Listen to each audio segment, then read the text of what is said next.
lock in so many members. And the interesting aspect, though, is that Delta Marine was actually pretty targeted by Elevate. They were able to find a couple of early picks onto him from the start of the match, just unfortunately unable to keep that Zeus locked down. And when you have a Zeus, Odin, and Hui ultimate all falling into the same place, that just spells disaster. Just too much damage spread out all across the board against Elevate. The Rock Heal was not a factor to mitigate most of it, and that's why they're down 0-1 heading into this Game 2 picks and bans. And immediately, Odin Awilish, not this time, already taken away from the side of Obey. And I mean, I respect the decision here by Elevate to just eliminate one of Mifflin's favorite gods and just a very strong god in the hands of Obey Alliance. So by losing the last game, they go for the first pick. They leave both Susanoo and the Cabrakan open. Obey Alliance, though, banning away the Susanoo, leaving open the Cabrakan. I would almost like to see them leave both of those gods open, so that way whenever Elevate gets one, we're going to see Obey Alliance pick up the other. I'm almost certain, though, that if Susanoo makes it through the initial banning phase, that whichever team has first pick will opt to select him every single time. There's just too much utility, too much early pressure, and the setup factor that Susanoo can provide so early on and throughout the duration of a game, that's just way too much of a nuisance for any team. He gets in and he gets out. He does his damage in between, right? The Storm Kata just does so much damage that it even forces out Aegis Amulets. Once you have the Hydra's Lament, once you have the Heartseeker, the damage from that one ability makes it such a nuisance for any mid-mage that you lock in. And Elevate sat long and hard on that one, trying to figure out whether or not the Cabrakan would be their first choice, but they have decided to go forward with it. And Tolly, what do you think that they're trying to pair this with?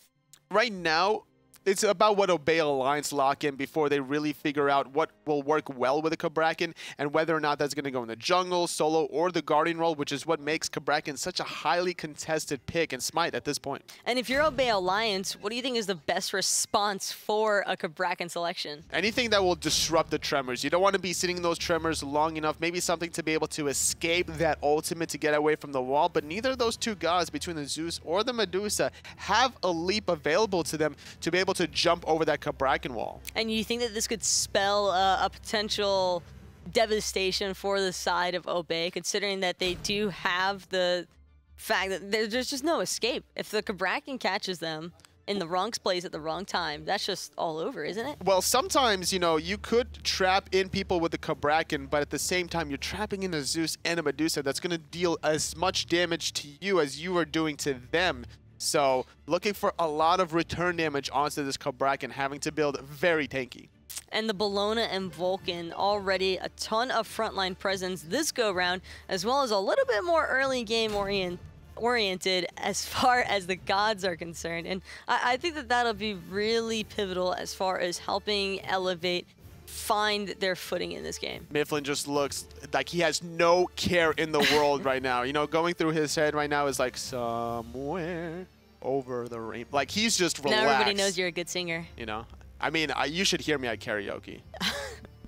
I'm sure that that's quite the experience, but the worst, again, or it could potentially even be Jelly on this Xing 10. I would anticipate the Xing leaning more towards that solo lane side just because of how much presence Doris is able to provide on the Xing. It's a god he definitely feels comfortable on, but do you expect to see this being flex more than anything? I mean, it's probably going to go in that solo role. We've seen Xing Chen do brilliantly in terms of transitioning into that mid game. Once you have the levels and the second relic, Xing Chen can provide that big presence of a Guardian, the buffer that you really need. And what better role to put him than into that solo lane whenever you have something else that's going to be a little bit more aggressive in the early stages, because Xing Chen does have some mana issues. So once you have that Breastplate of Valor completed, that's when his presence is truly recognized.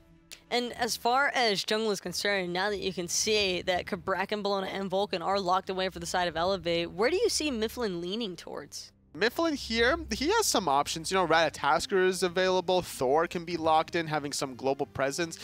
Maybe he would run a Guardian jungle as well. You know, he could run the Ymir potentially. And it will be a Khepri locked away this time for Obey Alliance, taking that away from Kenshin. who I don't feel was able to be as much of a savior as he wanted to the last go around, just because of how much crowd control and AoE damage Obey was able to put out. And the Rising Dawn was just not a factor at all either, not able to connect to the right targets. The damage, the AoE damage from Obey Alliance was just too much to spread out. Elevate had no response, so now this defensive option is going to go in the way of Jelly, and surprisingly enough, the roles have swapped here. Jelly is the one that's normally playing super aggressive, going for this Khepri, but now Kenshin going for the aggressive option on the Ares instead. I do like the Khepri pickup here, though, considering that when you select the Cabrakan, you're looking for that initial burst damage. Pairing that off with the Vulcan, they're definitely looking for that wombo combo. So as long as Jelly is able to utilize his Khepri ultimate at the right time, that could spell total disaster for Elevate's game plan. Especially if the Cabrakan is focusing out Delta Marine on the Zeus here, and just like that, Mifflin locking in the Squirrel God.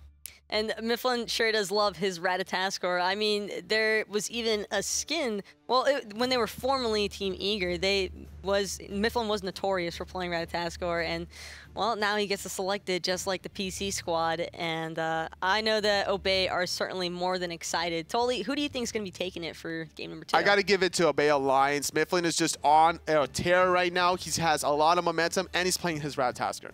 Well, we'll be able to find out here in game number 2 who will be taking it home. So it's got Hindu and F. Dot standing by.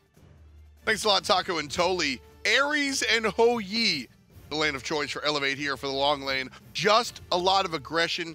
I said it ad nauseum last time around. Play to your identity. Although Ho Yi is a lot more traditional than some of the other choices, the aggressive lane is still what Elevate are known to be doing and what they should be looking for. I like a lot of Elevate's comp here. A lot of front line with Cabrakan, Bellona, and Ares there.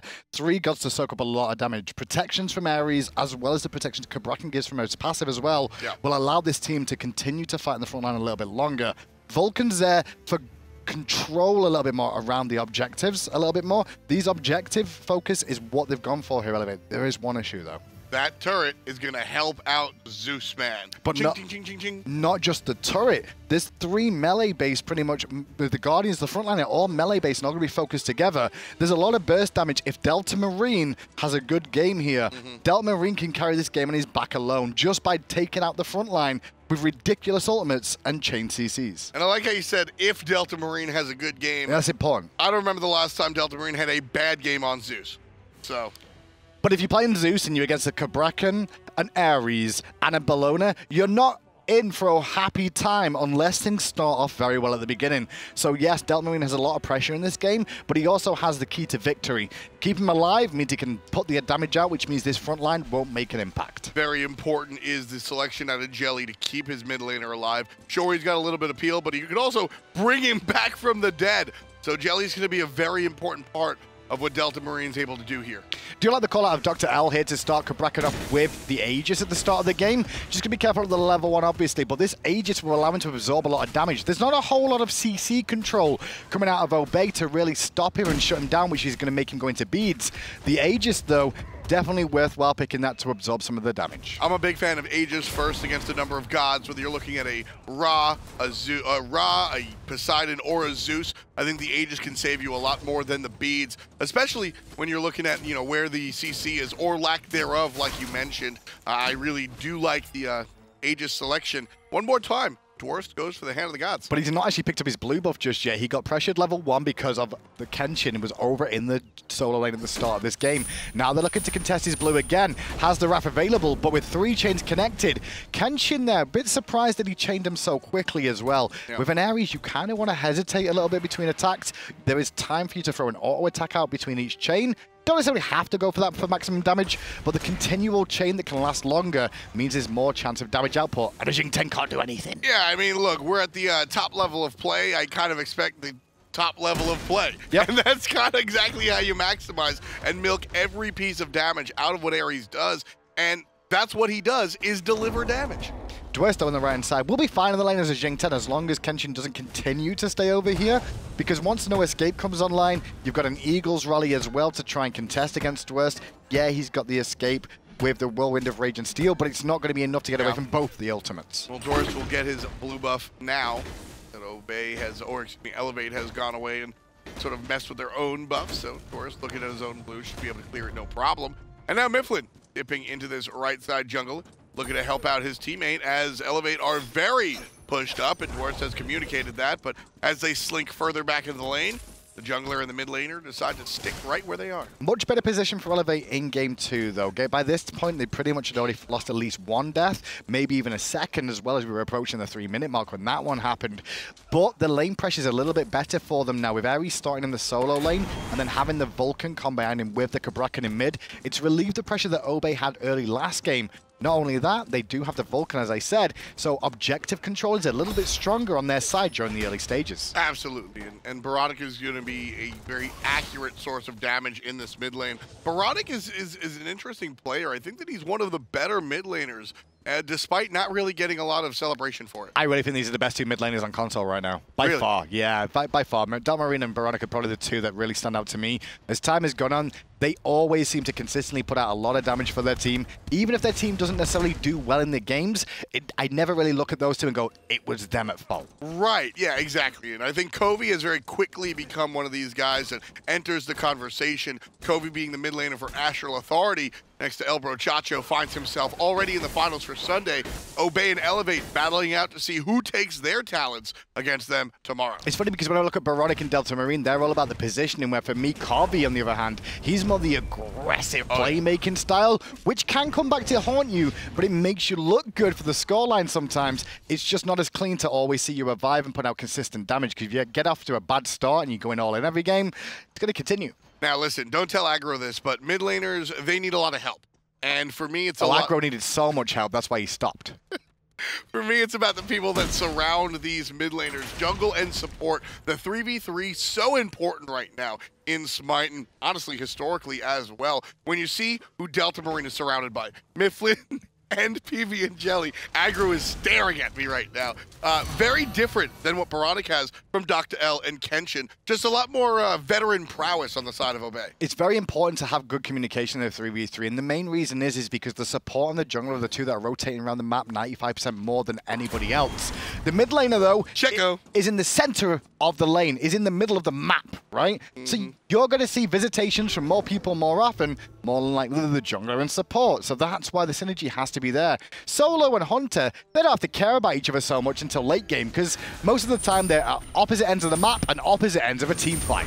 2-on-3 as Dr. L locks in two of them. Mifflin here, help from Baronic as the mid laner tries to shoot his shot. Kenshin's gonna grab a couple. There's the ultimate out of Air Cougar. Jelly is gonna retreat, but Mifflin not as lucky. Checo fires too soon. He's too quick, and the first blood does not go. It will now, though. Mifflin's going to pick that up onto Dr. L. The ricochet was good coming out, but it wasn't enough to get the kill. The rest of the team will secure it for him, giving it over to Dr. L. Yeah, Michael Checo just a little bit too amped up, shoots his shot before the ultimate from the Khepri falls down, saves the life, but like you said, Dr. L waiting there in the mid lane with the slam. Tell you what, though, F-Dot, that fight should have gone a lot cleaner for Elevate. I think they were just a little bit too excited about the combination of abilities they had available to them there.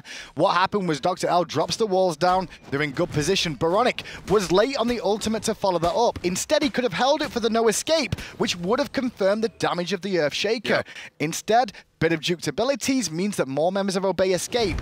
Should have been 3 kills in my eyes. So with one team fight like that, and honestly, it depends on what kind of analyst you are, what kind of person you are. Glass half empty, glass half full. You can take a look at that team fight and go, man, they're clearly not on their business. This is going to be a rough game for Elevate despite the first blood. Or half full, you can say, listen, they saw what they did wrong, they got to fix it and improve for the next team fight. And that's the key, is about the level of correction they have to make to continue to push on in the game. So the correction level there was everything went perfectly, we were just ever so slightly off on the timers of the ultimate. Exactly. If we take a little bit more patience in the next engagement and do the same sort of thing, we'll be fine. If they don't realize that, then they will continue to win the fights, as we saw in that last engagement, but they won't be as victorious as they could have been, which could come back to haunt them as the game goes on. And so for me, I'm sitting here from a very positive standpoint. I think that Elevate can fix what they got wrong, because I think that they're just operating off of adrenaline right now. This is Michael Checo's first LAN, and you know, I don't want to drive it into the ground, but this is just a regular ranked player here at LAN, letting his adrenaline do the business. Jelly's in trouble. He's going to come back all the way. I don't think he wanted to go there. Revived as a petrify from Cougar. Hits 3. Allowing Mifflin to get 1, Cougar to get 1, and Dr. L, you can hold that L as you go back to base as well. Veronic with the layup takes down Jelly, but it's all air Cougar. 2 kills for the Medusa. And now on the right-hand side as well, Dwurst winning a battle against the Bologna at this stage. This is a moment where Jingten's strong, and Jingten's looking for the solo kill. Delny falls down. I am Dwurst. Oh, you know, you have that. Listen, man, that was a good call. You had to ruin a good call. I mean, you just call him Dwurst. Just wait. Just call him Dwurst. Just wait. Okay. You're gonna have some, oh, he's gonna gloss him, and I'm gonna demolish you. Just you wait. Okay. I'll wait. One day it'll happen. Big thing there, though, is Elevate were the ones controlling the Gold Fury side. Go back to the team fight, the little skirmish we saw there, where a lot of kills were on the side of Obey. Elevate were doing the right thing. They were trying to use their pressure they had right now on the map to put pressure towards the Gold Fury side, bring Obey in and try and find a pick. Problem was, Obey knows those stories because they've been around themselves. They block a couple of times and know the comp they're against. They invested a lot, didn't find anything, and Obey managed to turn it on its head and punish them heavily for it. I like that. I like that, too. Kenshin goes ahead, lands 2 chains, and then Michael Checo just grabs it up on top. Hey, it looks good, but it didn't do anything. It was against a support player. It was against a Capri who's going to get Watcher's gift and just restack back to full health. Delny, though, is in trouble. Yeah, it's a 2-on-1 here. Oh, is he? Goes aggressive, lands on top of Mifflin, knowing that the Rat has used all of his abilities so far. And Delny trying to fight back in, and now Elevate shows up with some help. Dwurst has both of his dashes on cooldown. Mifflin looking to come from the top. Dwurst tosses the enemy to the other side, and that'll be safe, but Veronic gets landed on. I'm not sure about going in there, Mifflin. That's a little bit too greedy, but you do have Jelly with you to keep you alive, who holds you up for the right time. The bad news is those chains in the tower will send him back towards Jelly and get him away. Such a smart play out of Mifflin. Goes right to the tower to kill himself. Gets saved by the support. Can't say the same for Delta Marine, but oh boy, Mifflin with the fast, quick-thinking play to dive the tower, dive from the shots of it, so that he gets revived by the Kepri. I love it. Love the fact I was bringing up the mid laners being so good at the position and things, and both of them fall down due to bad positioning. Those engagements picked off twice now, 1 for each of them, just to make things a bit more equal in this game as it goes on. Yeah, I mean, I think they call that Caster's Curse. Yeah, right? It happens. Yeah. I should start doing it more often. Just randomly. I think Elevate are going to win all 3 games in a row.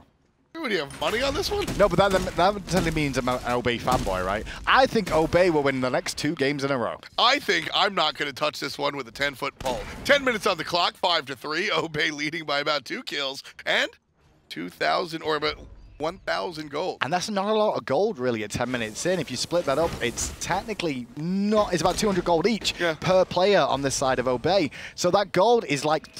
4 wards, 4 potions. It's not that big, but if it continues that way, that's when it becomes half an item or even a full item. And at this point in the game, 1/2 an item, 2/3 of an item, that's actually significant when it's your 2nd or 3rd item. All of a sudden, these fights around Gold Fury become so much more problematic because everybody's just a little bit more dangerous. Experience, though, is the bigger talking point there, not the gold, because the experience, with the level leads they have, they hit that 2nd relic power play a little bit earlier on, which means that you can take on a whole team that don't have a relic and get up against you having 2, and the Gold Fury is a threat all the time. I mean, that's always the case right now, and Gold Fury, not the case. It's just the Oracles. So don't get too afraid. But Obey definitely have gotten the free vision, and Elevate didn't really care. No, they didn't, because Elevate have kind of taken the foot off the gas for a second. They've lost a couple of engagements in a row now that didn't go as comfortable as they could have potentially gone at one point in time. That now puts pressure onto them. Air Cougar's a little bit far forward here. Ooh, he gets stunned out. The beads are already used, but he does have help in the sky. Kenshin's going to get the grab, even despite the ultimate. Mistimed, put down. Kenshin, he gets the kill. Mifflin, can you move? Yeah, you can. You can move back to base, that's for sure. Gets trapped in the tremors there, trying to follow in. I love Mifflin's call, though. Yeah. This is twice I've seen him in these engagements use the ult to try and deter Elevate from going in, or save a teammate that's caught out of position.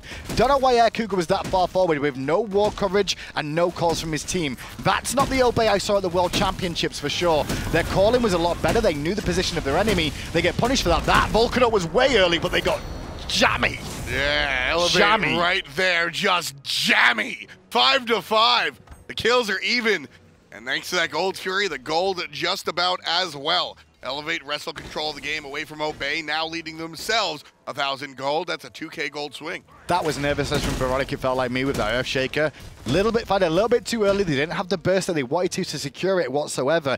Yeah, you're still Vulcan, but you want to use that Earthshaker as an actual full-on secure. The amount of burst damage you'll get out of that is way better than a backfire, a chain lightning, or a detonate. But if you don't do it at the right time, there's always a window for a dot damage like the likes of Capri could come out and sneak it away from you. Yeah, at the same time, it didn't happen. Even though it didn't happen, you're still going to take it into account. Like, sure, you have to look at that and go, that was a small mistake. It's not game-changing, right? They're still going to get the Gold Fury. But if you keep making mistakes like that, one of these times you'll get punished for it. Absolutely. I'm with you on that one. As far as Elevate's concerned, though, it only matters what happens and winds up in the gold column. Everything looks clean for Elevate.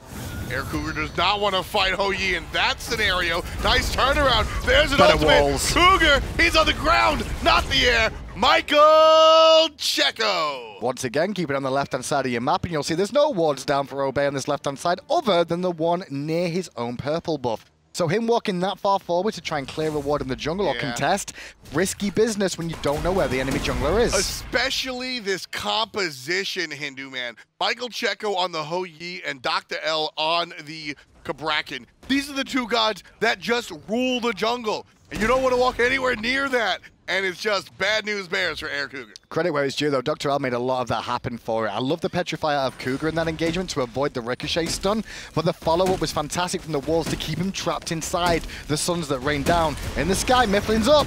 And I love the play out of Elevate, picking up the Portal Demon. Always thinking about the stuff after the stuff. Get one kill, look for the objective. That's what they're trying to do. Kenshin might be here by himself. He's going to grab a couple, pulls in Dwarfs. There's the alley-oop, but he's saved thanks to the help of the Kepri. Walking away free and clear. And that's going to be 0 kills for the guys on Elevate. But they got the objective, and that's what they were looking for. Not a ton of damage available for Baronic yet again this game at the start. Went for a more defensive option, which makes sense. But that Earthshaker was at point-blank range, so he doesn't travel as far. And at the same time, he was doing that against Dwurst, who is a Jing 10. It's going to be naturally tanky through being a Guardian, even though he had very little in the way of magical defense. Delta Marine going second. Dr. L's played amazing. Dr. L is just walking around this map going, who are you? Get out! Who are you? Get out! That's all that's happening. Everywhere he is like, no, this is my house. Yeah, Dr. L has been one of my, I've really enjoyed watching Dr. L this season. He's completely just been a powerhouse for Elevate in this jungle role. It's been exciting. That's really the key. I mean, I could break down his gameplay, but he's just fun to watch. And that's the fun of watching a Kabrakan too, because when you see a Kabrakan running at someone, you have a feeling one of these two is going to die. Because Kabrakan's not going to get away again, A, or B, the person he's after isn't getting away in the first place. Right. You know, as he was falling down, I started to mention the second item, Spear of Desolation. This item is very expensive, but still going to be the selection. Michael Checo gets slowed down and help from the sky. Checo's going to be in trouble, and he's likely to fall. Air Cougar off the assist from the jungler gets the credit. He's 3-2-1. Air Cougar can say, anything you guys do, we can also do. Maybe not as better, but we'll still do the same sort of thing. Checo that time, he's the one that bit off too much against Cougar, getting confident because he had the lane advantage. After Cougar falling down twice, you've got to keep an eye on the map, especially with Ratatoska. His presence can get there from almost half the map away. Listen, there's more than one reason why, but longevity is not the only reason that Air Cougar is one of the faces of the console league. It's because he's able to play from behind and then still come out and make plays like that and find himself above. Now, I do want to go back to what you were saying about Delta Marine on the Zeus going for the Spear of Desolation here. We mentioned at the start of the game there's 3 frontliners that are going to be very tanky. Those 3 frontliners are also going to realize that they have to absorb all the brunt of damage. Getting Spear of Desolation is a fantastic power spike, as well as a penetration, which allows him to shred through there a little bit more. Plus, if if he does manage to do well for himself, it helps out in the long run. And here's one of the issues with building Spear of Desolation second item. It's so expensive. Yes. So it's going to delay your power spike. But we mentioned Baranik's build across the way. He's building very defensive. He has a helm, and it looks like he's going into an E-staff for item number 3. So Vulcan's power spike is stunted and delayed. That's what allows Delta Marine to go such an aggressive, greedy build, knowing that his opposition across the way is also delaying his own power spike. And don't forget, it is a bit of cooldown reduction, even though you think about it for Delta Marine, but if he gets a killer assist, 1 second of his timers comes in, which means he either survives a little bit more, does a little bit more damage in these engagements, surprises Elevate once again. I mean, think about where that passive is found elsewhere. On a Thanatos. Yep. That's a god that wants to waterfall through team fights. He doesn't get away. He turns and burns and hopefully kills and continues on doing it. That's what Zeus wants to do. You give him the Spear of Desolation, it just helps him out even more so. We're at a cool point in this game, though, FW, because both teams will feel like they are confident enough to fight now. They're both in that situation where the teams feel strong enough to take each other on. From the back end, Dwarfs is in trouble. Michael Checo going to join the rest of his team. Dr. L by himself. Baronic from a distance launches it. Big damage on a Jelly and Dwarfs. Kenshin grabs the both of them. Big play by Ares. Downey capitalizes. Down goes Cougar. Baronic as well, picking up Jelly. Dr. L gets his own, but trades out. It's a 3-for-1 in the direction of Elevate. So small of a thing, but Downey teleporting in the back, and nobody on Obey recognized it whatsoever, put him in this position. Delta Marine, though, needs to be zoned away. Downey's gone to do it, which is good, and Mifflin's gonna die. Here comes the ricochet. Can he find it? No, he won't. The Hoyi turns around and decides that there are better things for him to do. Wise. Picking up the Gold Fury, and that's going to launch Elevate into the lead, about 4K flat. That whole fight came down to Downey's teleportation. It may not look that way, but the fact that he walks in the back and Obey tries to exit towards Downey, but Downey's actually body blocked them on their escape, which allowed Dr. L to collapse with the walls, and the follow-up damage was there. I still want to see Baronic hold the ult, though.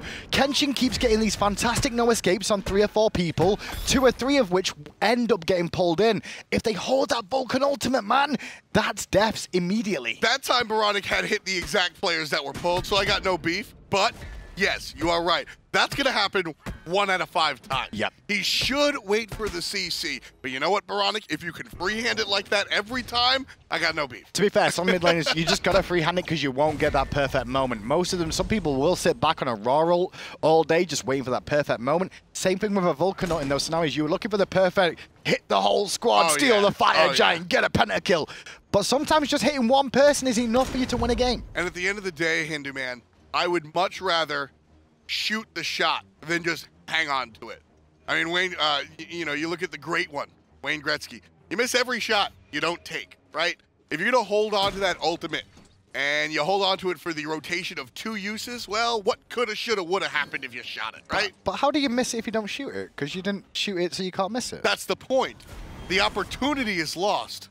I was just trying to troll you, and you're like, no, that's the point. That's the point. Okay, I'm not going to We're serious about this. I've noticed. I'm going to hold off on that a little bit more. I like the fact they're giving Air Cougar the red buff right now because I feel like Zeus is making an impact without it right now. Until he gets a couple more items online, then I want to see that switch away. Medusa's power spike is around now. Came on a little bit line earlier, but with a Transcendence and an Assy, now working towards what more than likely will be Chins. I like the call to give him that red for the time being. Dwarfs able to chip down the tower on the right side. That's going to be first rubble. Elevate loses their tower, despite being ahead. This is a Portal Demon is the target of choice. Rinse repeat of game 1, really, this, but it's Elevate the ones more in control. Obey are still looking to contest, though. They feel they can still fight into this team. Yeah, good zoning coming out from Dr. L. He's zoning him all the way back to the base. Baronic from a distance, taking down Mifflin. Downey puts him right in the basket, but the damage done by the Vulcan. Hello, team? Yeah, there's a Kraken in our face, tremoring us, and nobody even is stopping it! Protect your carries! What a fantastic play. Your carries! 6, 2, and 7 from this Kraken. He's #1 in player damage for his team. Baronic gets tossed in, but guess what Elevate's doing? Protecting the carries! Exactly! 2 players grabbed, 2 players knocked up, That's game. And 2 players toasted. 1 for the support, 1 for the hunter. D aside, 15-7. Elevate out of control. Who remembers game 1? Picks and bans will remember game 1 because picks and bans dictated game 2 as well. Cabrakan gets through, Elevate draft 3 frontliners, and it's worked out beautifully for them. The balance of burst damage for forcing Aegises, the balance of control to force out the beads is allowing even more damage to get through on the back of it. Veronic's ult at the end there was great, but it comes back to Dr. L again for me. I mean, Dr. L just controlling almost every aspect of this game. He walks up to zone people and accidentally gets a kill. He zoned 2 on his own and got a kill 2v1, while the rest of his team like, you all right over there? He's like, yeah, I'm not too bad. One of them's dead. And then Veronic's like, oh, one of them's dead? Let me just help you out a little bit with the others coming in. And it's the teamwork that comes out. Dr. L corrals everybody. Veronica shoots his shot. And then Kenshin and Checo come through to finish everybody off. Player damage still maintained by 2 players from Obey, but all of Elevate's damage is relevant and important and a part of these kills. Obey are finding poke. They're finding good bursts of damage, but the problem is that they're not working as a unit right now, where Elevate's comp is all about the unit. That's why the damage is spread more evenly across this squad. They're all doing their own part to bring this win to the forefront. Obey, on the other hand, are having to rely on people to deal damage to try and even stay in the game. Yeah, Mifflin 1-3-3, not having the game he had in game number 1. You know, we saw him on the camera, having some fun. Resident Mifflin, just chilling. Perhaps overconfidence? Some of it may be overconfidence. I mean, to be fair, Mifflin looked bored out of his mind. He won't be bored now because if he wants money this week and he wants to get that paycheck a little bit higher up for himself, then he needs to step on the gas a little bit and stop yawning on my broadcast. For me, it's not even about the, well, knowing these guys on the side of Obey, it's not about the paycheck. And I won't call anybody out, but that's not the popular thought in SMITE. A lot of guys are trying to eat. When it comes to Obey, they want to win. They want to win for the sake of winning. And this is going to make him really mad if Elevate are able to take this one the distance. Becomes a meme for himself in a fact, though, because if you're going to pretend to be sleeping in Resident Sleeper, well, you made the game too look like a Resident Sleeper by the performance that Elevate put against you. That's going to be the 3rd Gold Fury of the game. The 3rd Gold Fury in 23.5 minutes. Elevate find themselves 9,500 gold in the lead. It's one of the ways that Elevate have done well in this game, though, with the turret as well. Just that turret that they picked up, obviously with Vulcan at the start of the game, I said there was going to be objective focus, and it was from minute 1. But Dr. L on the Cabrakan made such an impact, they can't give them that again at all. They can't give them the Cabrakan again. Yeah, no, I mean, there's way too much control over here. Dr. L just able to really handle it. There's 3 bans, right, that we saw last weekend at the Gauntlet, and this weekend we should be seeing the same. Skadi, Cabrakan, Susano. Yeah. They are the 3 that have to be taken out. And what I like what Elevate did here, though, if you notice that they didn't ban any of those 3 because they knew they would get one for themselves by leaving it available. This time round, Obey said, you know what, I think Cabrakan's the worst of those 3 evils. Bad news is Dr. L knows how to play it. Yeah. Elevate here, right side. Looking for the push. Obey can't be happy about this one. Let's listen to Elevate as they make their right lane siege. Keep in tower. Where's that? Let's go mid. Go mid. Go mid.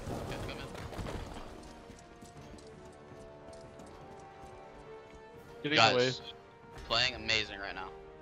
Alright, come on, keep Alright, all we have enough time to do with Fire Giant is this tower. No, we should left not tower, go get left for tower. left. No, I think we should. We have fire for 40. Yeah. I think Alright, this is They're not defend us, good. I'll blink. If they defend us, I'll blink past them. If they try to defend us. Can we fight them? Yeah, I wanna ult. Okay, I can't blink now. I can't blink. Okay.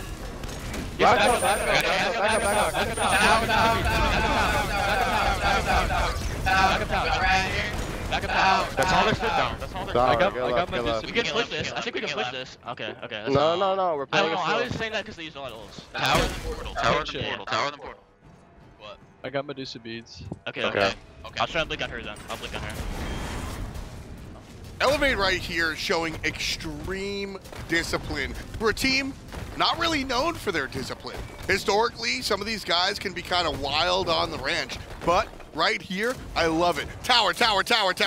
It's smart play, really, after. This is the thing that you can get a little bit of a nosebleed when you get a lead in these games. You're like, we're going to win this game.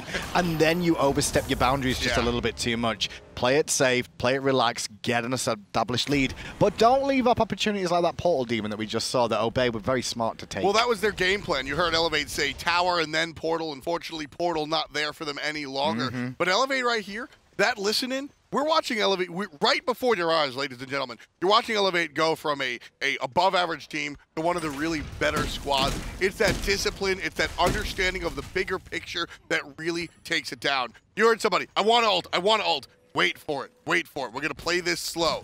And then they go in and they create the situation that allows them to take that mid lane tower. But that chill, wait, we're going to play it slow, that's the mark of a very established team. Which means now they're going to wait for the next Fire Giant before they start the siege on to the Phoenixes this time around. Obey just needs to fall back and wait for the right opportunity. And hope that they can either contest the fire or put on a very good defense of the Phoenix. Yeah. We've seen it before where teams have had a Fire Giant but are able to still hold against that team. And Obey's one of the teams that are going to be able to do it because of this, not just because, hey man, they're the defending world champs, but because of the selection of their draft. Yep. Zeus, Ultimate, and Ratatasker are going to be able to really defend underneath a Phoenix versus the Fire Giant. And speaking of that Ratatasker, as Elevate starts up this Fire Giant, I have to retract what I said before. Mifflin, not feeling too well. He's a little sick right now, which is why we see the body language we do. Well, the best thing about his actual body language now shows me that I know he's never going to be sad. He's only ever going to be sick. If I ever see him sad again, he's just sick. Meanwhile, guess what Dr. L's doing again? Taking on 1v3. Bye, Help Cougar. from the mid lane. Bye, Cougar. Knocked down. Baronic from downtown. 16 on the board for Elevate. There was nothing Cougar could do there. He played it boy. well, and he backstepped straight into the Vulcan ultimate. He thought it was safe, and it wasn't. Oh my goodness, what a wonderful alley-oop on the guys from Elevate. The two-man combo, the knock-up into the inevitable death from the mid lane Baronic. Fantastic play. That ultimate puts Vulcan on top of the player damage. Elevate now looking at the mid lane Phoenix. This one going down without a fight. Not sure if they're going to get the Titan right now. I agree with the decision to go for the right-hand side Phoenix. You are still against the Zeus, a Ratatoska, and a Xingtian. Granted, they don't have ultimates, but neither do you. Exactly, and listening to Elevate before, they want to play this one slow and clean. This is a best of 5. You want to get the guaranteed win right now. As long as they just do the motions, and nothing fancy, they win it. This game guarantees we'll have 4 games in this set at the least as well, just because it resets the record again. Yep. And a best of 5, if Elevate win this, becomes a best of 3. Exactly, and mentally, that's so important for these teams. Winning game 2 is one of the most important games in a best of 5 series. Definitely. If you're able to get the 2-0 lead, all of a sudden it's one game till you're gone, whereas it's, like you said, it's a reset for the defending team. And one of the reasons it's so important to win the game 2 is the momentum swing that it brings you. If you are the team that took game 1 and you get game 2 as well, you have so much momentum behind you, you're only going to get 1 game out of 3 remaining. It's got the momentum for you. Whereas the team that is trying to equal the record like Elevate is now, the momentum goes in your favor, which generally spells that game 3, you have the momentum going into that, which then gives you the lead. And this is exactly what I said, Graham, is that as long as Elevate just continue doing it. They need to do nothing fancy, nothing crazy, just, hey, there's a gold sphere, let's pick it up. Hey, there's a tower. Wait, there isn't. There's only Phoenixes. Let's group up. Let's look for a Phoenix. Just play the game as it comes to you. Nothing out of the ordinary, and Elevator poised to take the win. Guarantee Obey will be first pick next game. I can already feel it coming. They're going to get the option. Whoever loses gets the option of who gets first pick or second pick. Obey have to take first pick because they can't leave this to happen again. The Cabrakan was too impactful in this game. It may not look like it in terms of player damage. It does to me as it being third from a jungle point of view. But he's made so many plays in this game that allowed his team to make things happen elsewhere. Kenshin on the Ares as well has just been out of control. Silent little assassin Kenshin has been.